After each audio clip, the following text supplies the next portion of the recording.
भागलपुर कैसे हैं हमारे सरकार?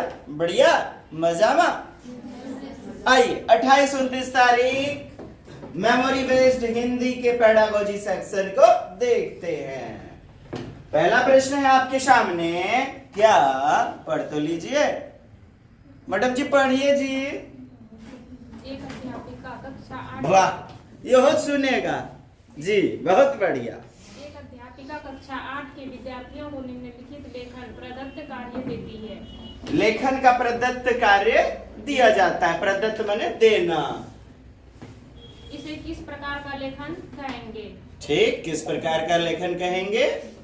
4-4 के समूह में आपस में चर्चा करो। 4-4 के समूह में, ग्रुप में आपस में चर्चा करो। मुख्य विचार बिंदु लिखो। मुख्य विचार बिंदु लिखो। आप करोगे आपस में चर्चा और मुख्य बिंदु को लिखोगे और एक रूपरेखा तैयार करो। एक रूपरेखा तैयार करो। विषय के पक्ष तथा विपक्ष में दो तर्क प्रस्तुत करने के प्रॉज एंड कॉन्स, दो तर्क प्रस्तुत करने के लिए एक अच्छे लेख का प्रारूप तैयार करो। तो बताइए, ये वर्णनात्मक लेखन होगा, तर्क मूलक लेखन होगा या आगे ऑप्शन तो देख ले कंप्यूटर महोदय।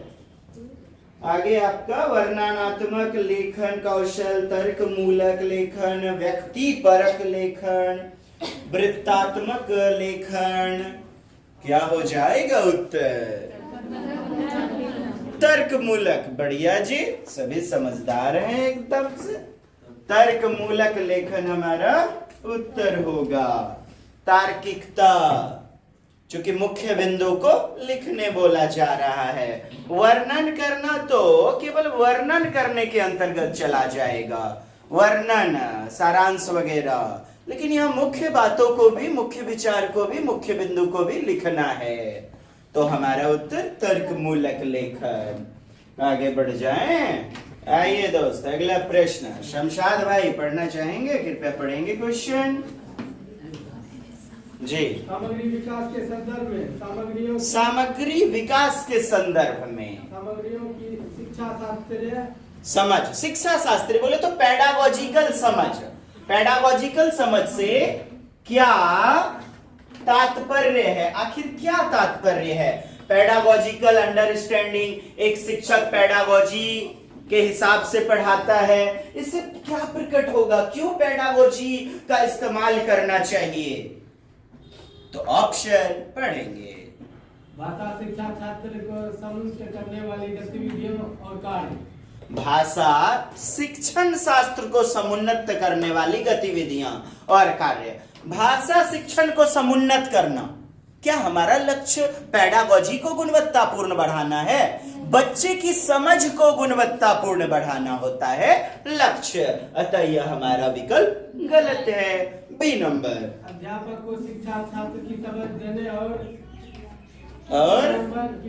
क्रियान्वित, यानी जीवन में क्रिया कर सके, क्रियान्वित करने के लिए सामग्री और पेडागोजी, शिक्षा शास्त्र। आप जानते हैं शिक्षा शास्त्र पहले दर्शन शास्त्र का विषय हुआ करता था, फिर इसे शिक्षा शास्त्र का विषय एजुकेशन में जोड़ दिया गया, ताकि एक शिक्षक बच्चे की मनोदशा, मनोभाव, अभिवृत्ति, आवश्यकता को समझ सके। पेडागोजी के माध्यम से समझ पाता है ना बच्चे की जरूरत को। तो सामग्री और शिक्षा शास्त्र के पारस्परिक संबंध, ये देखिए कितना बेहतरीन वर्ड है, पारस्परिक संबंध, एक दूसरे की अंतःक्रिया, शिक्षक और शिक्षार्थी की अंतःक्रिया की समझ देता है, समझ, अंडरस्टैंडिंग विकसित करता है। बढ़िया। सी नंबर देखिए। कक्षा में प्रयोग तथा अधिगम प्रतिफल के लिए विभिन्न शिक्षण प्रयोग, कक्षा में प्रयोग और अधिगम का जो रिजल्ट है, प्रतिफल के लिए विभिन्न शिक्षा शास्त्री युक्तियों की सूची तैयार करना। कहां तक सही है? सूची तैयार करना, एक लिस्ट बना देना। यहां तक तो बेहतरीन बोल दिया लगभग। उसके बाद बोलता है सूची बना दो, एक लिस्ट बनाओ। इससे ज्यादा दमदार तो अभी तक बी नंबर आ रहा है। डी नंबर, कक्षा में शिक्षण अधिगम के लिए अतिरिक्त पठन सामग्री का प्रयोग करना। एक्स्ट्रा जो है ना पठन सामग्री का प्रयोग करवा देना, ये कहां तक है सही शिक्षा शास्त्र की समझ विकसित करने के लिए मुझे बताएं। तो यह आपका नहीं होगा, उत्तर क्या हो जाएगा? B number. नेक्स्ट बढ़े कंप्यूटर महोदय, बढ़िए। आदर्श स्थिति में अधिगम प्रतिफल के बाद आदर्श स्थिति में, आइडियल सिचुएशन, आइडियल सर्कमस्टांसेस में अधिगम प्रतिफल, लर्निंग का जो आउटकम्स आता है प्रतिफल के बारे में क्या सही है? तो क्या सही है? अधिगम उद्देश्यों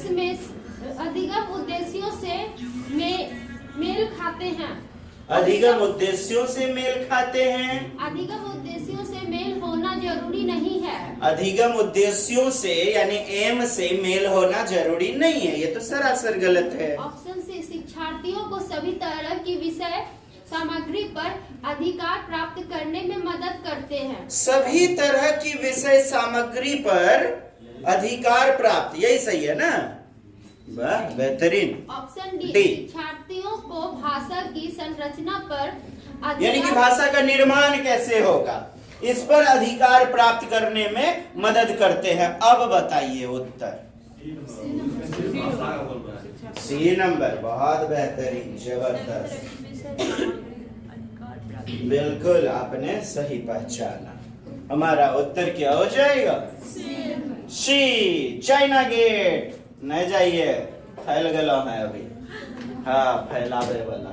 आदर्श स्थिति में आदर्श कब होगा, आइडियल कब होगा? जब बच्चा हर स्थिति में, जब बच्चा शिक्षार्थी को सभी तरह की विषय वस्तु विषय सामग्री पर अधिकार प्राप्त होगा, यानी जीवन के हर क्षेत्र में अधिकार प्राप्त होगा, चाहे वो स्कूल का मैदान हो या विद्यालय के बाहर, पंसारी के दुकान, छंगुड़िया के मकान, गिट्टी बालू खरीदने जाएगा, रेलवे पर टिकट खरीदने जाएगा, हर प्रकार का विषय सामग्री पर जब अधिकार प्राप्त हो, ऐसी मदद मिल जाए तो कहेंगे आदर्श स्थिति में अधिगम का हमें रिजल्ट मिल रहा है। जो पढ़ाया बच्चे को अधिगम करवाया वो बेहतरीन परिणाम मिल रहा है, प्रतिफल, परिणाम। तो आप किसको उत्तर मारना चाहोगे? सी नंबर, बेहतरीन विकल्प। नेक्स्ट क्वेश्चन है, पढ़ना चाहेंगे प्रीति मैडम किधर है? प्रियदर्शी, पढ़िएगा। एक अध्यापिका कक्षा 8 के विद्यार्थियों को एक लघु कथा पढ़ने के लिए कहती है। कक्षा 8 के विद्यार्थी को लघु कथा, शिक्षार्थियों को एक लघु कथा पढ़ने के लिए कह दिया। वह कहानी में आई घटनाओं और मुख्य मेन पॉइंट की सूची बनाने के लिए कहती है। कहानी में जो भी मेन पॉइंट आया उसकी सूची। इस एक्टिविटी को क्या कहेंगे? इस गतिविधि को आप क्या कहेंगे? बताइए देवी जी, क्या कहेंगे इस गतिविधि को? कहानी का सार लिखना, सब्सट्रैक्ट, कहानी का विवरण लिखना, समरी, वही होगा। वाह, सब होशियार हो गए। ये वाला नहीं होगा तब? कहानी में से नए पठन सामग्री तैयार करना, क्या होगा उत्तर? समरी लिखेगा। नहीं, आप भी संक्षेपण करते थे, आप भी समरी लिखते थे। हाँ, आप भी जैसे कोई भी कविता, कहानी, लघु कथा आदि पढ़ लिए तो आप अपने विचारों के रूप में उसे प्रस्तुत करते थे, लिखते थे, अर्थात समरी को लिखते थे। डैफोडिल्स याद आया इंटर में? डैफोडिल्स, मैकाइवर, तो ये सारे आपको समरी लिखने के लिए आते थे, आपने जो भी घर पर या शिक्षकों के द्वारा उसको पढ़ा था। तो कहानी का विवरण लिखते थे, डिटेल्स वगैरह समरी लिखते थे, और हमारा उत्तर बी नंबर बेहतरीन होगा। नेक्स्ट देखिए, कहता है विद्यालयी शिक्षा में ना बहुभाषा मल्टीलिंग्वेज पॉलीग्लॉट से क्या तात्पर्य है? बहुभाषिकता। बहुभाषिकता का मतलब आप बताओ, पढ़िए सत्यम भाई। विद्यालय शिक्षा में बहुभाषिकता से क्या तात्पर्य है? क्या तात्पर्य? जहाँ तक संभव हो अधिक से अधिक भाषाएं सीखना, यही होगा। अच्छा, यही होगा, जहां तक संभव हो एकदम पीएचडी करवा दीजिए। तब तो 22 भाषा है 8वीं अनुसूची में। 8वीं अनुसूची में 22 शास्त्रीय भाषाएं हैं। 22 शास्त्रीय भाषा हैं जो 1500 से 2000 ईस्वी से बोला चला जा रहा है, जो दूसरे से मिक्सअप नहीं होता है। अच्छा जी, तो 8वीं अनुसूची में 22 भाषा। तो आप मुझे बताओ, 22 भाषा सिखा देना लक्ष्य है क्या, या सीख लेना, यही हो जाएगा? सत्यम भाई आगे देखते हैं। देखिए एकदम, देखिए बी नंबर। मातृभाषा का एक भाषा और माध्यम की भाषा के रूप में शिक्षण अधिगम। मातृभाषा का एक भाषा, मातृभाषा का मदर टंग का एक भाषा और माध्यम की भाषा जो भी पढ़ाया जा रहा है, मातृभाषा को इंक्लूड किया जा रहा है के रूप में शिक्षण, टीचिंग लर्निंग, यानी पठन पाठन में मदद करवाना। बढ़िया है। सी नंबर पढ़िएगा। मातृभाषा घर की भाषा का शिक्षण अधिगम और फिर आगे जाकर अनेक भाषाओं से जुड़ते जाते। बहुत बढ़िया, दमदार। आपको क्या लगता है, बी उत्तर हो जाएगा ना सत्यम जी? मतलब पहले मातृभाषा सीखेगा फिर जाके दूसरा भाषा। माने मातृभाषा या घर की भाषा, घरेलू भाषा, कितना बेहतरीन विकल्प तो दिया है, ऑब्लिक भी लगा दिया। शिक्षण और अधिगम, और फिर आगे चल करके अनेक भाषा से वह जुड़ता चला जाएगा। किसके द्वारा? अपनी मदर टंग के द्वारा।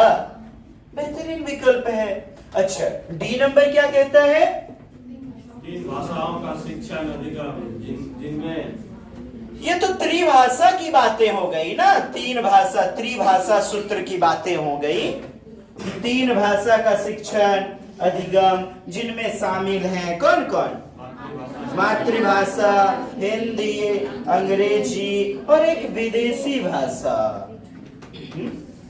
यदि हिंदी मातृभाषा के रूप में है तो दूसरा अंग्रेजी पढ़ लेगा, तीसरी कोई optional MIL, modern Indian language, मिल यानी आधुनिक भारतीय भाषा, कोई विदेशी भाषा का चुनाव कर लेगा। ये तो त्रिभाषा है, जो कि 1964-66 में दौलत सिंह कोठारी कमीशन की अनुशंसा पर समझ चुके हैं दोस्त।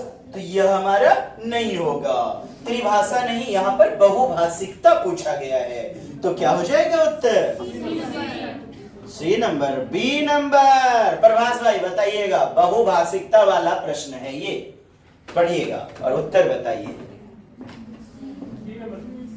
सी नंबर, बढ़िया, सी नंबर उत्तर, बेहतरीन। नेक्स्ट, जो शब्द हम भाषण में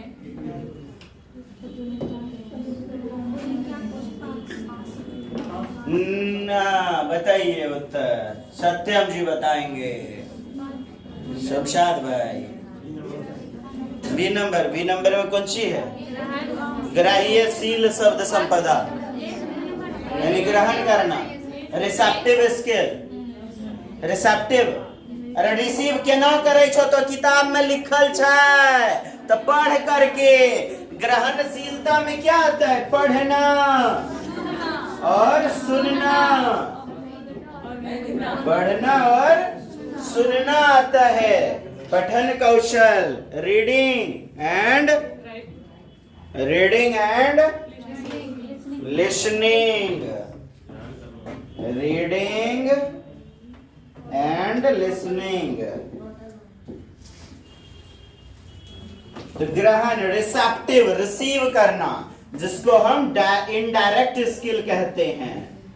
इनडायरेक्ट, नॉट डायरेक्ट, अप्रत्यक्ष। इनडायरेक्ट, पैसिव वॉइस वाला, पैसिव स्किल। आप करते हो उत्पादात्मक कौशल, अभिव्यंजनात्मक कौशल, अभिव्यक्तियात्मक कौशल, प्रोडक्टिव स्किल, प्रोडक्टिव स्किल। तो प्रोडक्ट करना यानी एक्टिव, डायरेक्ट स्किल इसी को कहेंगे।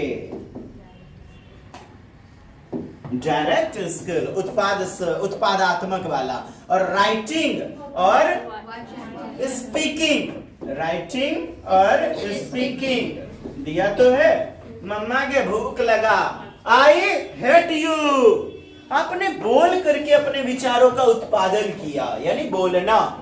तो बोलना। और गूंगे हैं तो साहब लिख करके, आई डैश यू। परिंदा बनाना सुधार लीजिएगा। तो साहब ये किस में चला जाएगा? उत्पाद कौशल में। आप पढ़ करके भी, ये 28 तारीख ये पूछा गया पेपर है आपका, और पढ़ के जाने के बाद भी गलती करोगे, कैसे काम चलेगा बताइए? यहां शुद्ध हिंदी के रूप में दे दिया, और हिंदी में हिंदी ना दे तो क्या दे? लेखन और वाचन, उत्पादात्मक, अभिव्यंजनात्मक, अभिव्यक्तियात्मक। तो 1 नंबर उत्तर है। आगे बढ़ना है, समझिए। नयन जी पढ़िए। उन गतिविधियों को क्या कहेंगे? वैसी एक्टिविटी को क्या कहेंगे? जिनके माध्यम से व्याकरण के नियमों को जीवन के वास्तविक संप्रेषण में प्रयुक्त करते हैं। यानी जीवन के वास्तविक संप्रेषण में, जीवन के भाग में, यानी जीवन से जोड़ा जा रहा है, बाह्य जिंदगी से जोड़ा जा रहा है। तो वास्तविक संप्रेषण में प्रयुक्त करते हैं, उपयोग करते हैं, क्या कहेंगे? विकल्प क्या है? व्याकरण का घोषणात्मक ज्ञान। घोषणात्मक, डिक्लैरेटिव क्या होता है ना? डिक्लैरेटिव, घोषणात्मक एक सीमित ज्ञान होता है जो दिया गया आपको, उससे ज्यादा बाहर नहीं। डिक्लैरेटिव, घोषणात्मक नहीं होगा कभी उत्तर आपका, क्योंकि इसमें वही बात है, जितना निर्देश दिया गया, जितना सीमित ज्ञान दिया गया, उतना ही घोषणा, उतनी ही बातों को जानेगा एक बालक। डिक्लैरेटिव, घोषणात्मक नहीं चलेगा। आगे, आकृति से अर्थ की ओर। आकृति से अर्थ की ओर, यानी कोई आकृति है, कोई रूपरेखा है, अर्थ की ओर बढ़ गए। आगे, संदर्भ में व्याकरण की गतिविधि। संदर्भ, बाह्य जिंदगी से जोड़ते हुए, कंटेक्चुअल से, कॉन्टेक्स्ट से जोड़ते हुए व्याकरण की गतिविधि की, एक्टिविटी की ओर। कैसे? Grammatical activity. आकृति मूलक व्याकरण, आकृति मूलक व्याकरण। बताइए उत्तर। डी, बहुत बढ़िया सत्यम जी, डी होगा ना? गतिविधि, एक्टिविटी से जोड़ना। कैसे? बाह्य जिंदगी से जोड़ते हुए, संदर्भात्मक। और यही हमारा दमदार उत्तर होगा, संदर्भ से जोड़ते हुए। संदर्भ में यानी जीवन की गतिविधि से जोड़ते हुए व्याकरण सिखा दिया, बाह्य गतिविधि से जोड़ते हुए व्याकरण। और यहाँ वास्तविक जीवन दिया तो है व्याकरण के सिखाने के साथ साथ, वास्तविक जीवन संप्रेषण में। और सी नंबर क्यों नहीं होगा दमदार? कोई कहेंगे आकृति से अर्थ की ओर, ये क्या आपको इतना बेहतरीन विकल्प नहीं दिख रहा है? सी नंबर कैसन बुझा रहा है? मन ठीक है ना? हाँ, चलिए आगे बढ़े। खन राष्ट्रीय शिक्षा नीति, न्यू एजुकेशन पॉलिसी के कस्तूरी रंगन, कृष्णा स्वामी कस्तूरी रंगन। वही 10+2 को बदल करके 5+3+3+4। मिनिस्ट्री ऑफ एजुकेशन के हवाले। इससे पहले HMRD, इससे पहले शिक्षा मंत्रालय ही था। इससे पहले 1986 में जो दूसरी राष्ट्रीय शिक्षा नीति बनी थी, है ना? अच्छा, 1986 से 2020 कितना हुआ? 34 साल बाद। 34 साल बाद बदलाव। लचीलापन, बहुभाषिकता, गम्य व्यवस्था को जगह दिया गया है। गम्य इमारतें, गम्य, अगम्य नहीं, अनएक्सेसिबल गलत, एक्सेसिबल जहां पहुंच सके, गम्य ये वर्ड सही होता है, अगम्य गलत होगा। ठीक, आइए दोस्त फिलहाल तो बढ़ते हैं, किसकी अनुशंसा करता है, बढ़िएगा राजा भाई।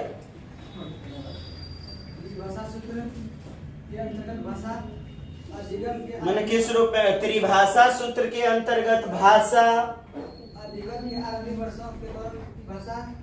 अधिगम के आरंभिक वर्षों, क्या कह रहा है, शास्त्रीय भाषा। पहले भी बताया 8वीं अनुसूची जो है उसमें 22 भाषाओं का वर्णन है।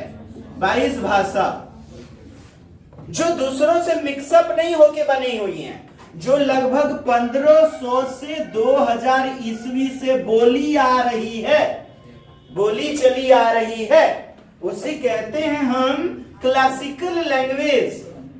क्लासिकल लैंग्वेज आपको मैं ग्रुप में डाल दूंगा, और शास्त्रीय भाषा समझें आप कि शास्त्रीय भाषा वैसी भाषा जो 1500 से 2000 ईस्वी से बोली आ रही है, 22 भाषा का वर्णन है। जैसे अंग्रेजी की बात, जैसे संस्कृत की बात करें, जैसे आपका जो है ना मलयालम का बात करें, तेलुगु, कन्नड़, जो भाषा है 22 भाषा के अंतर्गत।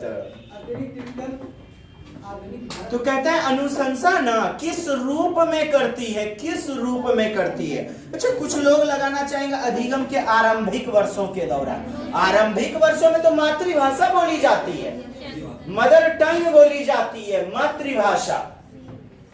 अतिरिक्त विकल्प आधुनिक भारतीय भाषा, मॉडर्न इंडियन लैंग्वेज, MIL।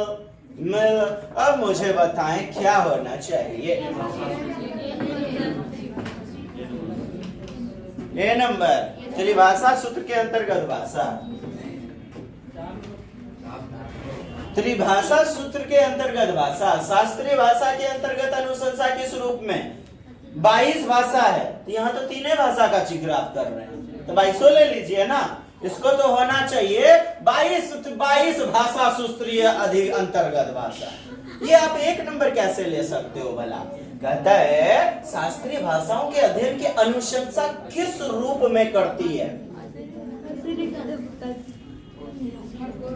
हाँ, क्या बोले, अतिरिक्त भाषा, अतिरिक्त विकल्प के रूप में आप एक्स्ट्रा रूप में लेते हैं, तीसरी भाषा के रूप में एक्स्ट्रा। आधुनिक भारतीय भाषा आप कहेंगे मॉडर्न इंडियन लैंग्वेज, नहीं होगा साहब। किस रूप में अनुशंसा करती है, अतिरिक्त विकल्पात्मक भाषा के रूप में। भाषाओं की अध्ययन की अनुशंसा किस रूप में, यहां पर यह भी है आपका, किस रूप में अनुशंसा करती है। कोई भी बच्चा चाहे तो 22 भाषा में किसी को भी अतिरिक्त रूप में पढ़ सकता है, एक्स्ट्रा रूप में पढ़ सकता है। अब बताएं सी नंबर, नहीं पचा होगा ये वाला। खैर अभी जो है गूगल पे सर्च करवा करके तरह तरह की गतिविधि से पढ़ाते हैं। चलिए देखिएगा, मैंने इन 22 भाषाओं में से ना आप अतिरिक्त रूप में ले सकते हैं, किस रूप में अनुशंसा करती है। आपका त्रिभाषा तो होगा नहीं, आप फंस रहे होगे। अच्छा, आरंभिक वर्ष, इसे तो मातृभाषा कहते हैं। आधुनिक भारतीय भाषा आप कहना चाह रहे होगे, MIL, मॉडर्न इंडियन लैंग्वेज, 22 भाषा। लेकिन यहां पर अनुशंसा किस रूप में करती है, तो अतिरिक्त भाषा के रूप में आप लेकर के पढ़ सकते हैं उसे। अतिरिक्त, एक्स्ट्रा, जैसे 10वीं में लेते थे एक्स्ट्रा विषय, तो अतिरिक्त भाषा। यहां इस लाइन को भी देखें, नहीं तब तो वो उत्तर होता। नेक्स्ट, हाँ देख लियो, पूछ ले रहा तो इक वाला प्रत्यय, प्रत्यय बुझते हैं ना, हाँ, सफिक्स, पीछू में होता है फिक्स, पीछे। और प्रीफिक्स तो बुझवे करते हैं आप, यागू में आगे, उपसर्ग। ठीक, फिलहाल तो यहाँ से है नहीं। और प्रश्न है सफिक्स। कहता है इक प्रत्यय का प्रयोग नहीं किया जा, नहीं खोजना है। हाँ, वाह, बताइए प्रमोद साहब। हाँ, स्वार्थिक, स्वभाव से बनाइए तो स्वाभाविक, स्वाभाविक लग जाएगा एक प्रत्यय ना, माने हर्षिकार और क लग जाएगा इसमें। अच्छा, धर्म में धार्मिक होता है, धार्मिक, बहुत बढ़िया। जैविक होता है ना, जैविक होता है। अब जो हिंदी एकदम में जो है ना मदर एंड फादर कैले है हिंदी का, तो उनका क्या श्री सीताराम हनुमान महादेव शंभो करने के सिवा और क्या हो सकता है। जय जय श्री सीताराम। यही गलत और यही हमारा उत्तर होगा। अब बताइए कैसन बुझाया? मोन टनाटन खनाखन। मिलते हैं अगला वीडियो में। जय हिंद, जय भारत, वंदे